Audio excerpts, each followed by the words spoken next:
আসন্ন ত্রয়োদশ জাতীয় সংসদ নির্বাচন ঘিরে দেশজুড়ে যখন উৎসবমুখর আমেজ, ঠিক তখনই স্থগিত করা হলো শেরপুর ৩ শ্রীবর্দী ঝিনাইগাতী আসনের নির্বাচন। কিন্তু কেন এই আকস্মিক স্থগিতাদেশ? নির্বাচনী লড়াইয়ের মাঝপথেই না ফেরার দেশে চলে গেছেন জামায়াতে ইসলামী মনোনীত প্রার্থী এবং জেলা জামাতের সেক্রেটারি মোহাম্মদ নুরুজ্জামান বাদল। মঙ্গলবার দিবাগত রাতে কিডনিজনিত রোগে আক্রান্ত হয়ে ময়মনসিংহের একটি হাসপাতালে চিকিৎসাধীন অবস্থায় তিনি ইন্তেকাল করেন। আর এই প্রার্থীর মৃত্যুতেই পাল্টে গেছে নির্বাচনী সমীকরণ।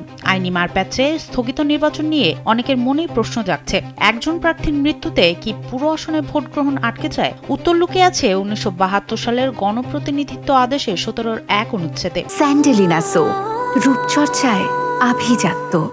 নিয়ম অনুযায়ী মনোনয়নপত্র প্রত্যাহারের পর এবং ভোট গ্রহণের আগে কোনো বৈধ প্রার্থী মারা গেলে রিটার্নিং কর্মকর্তা তাৎক্ষণিকভাবে ওই আসনের নির্বাচনী কার্যক্রম বাতিল বা স্থগিত করতে বাধ্য।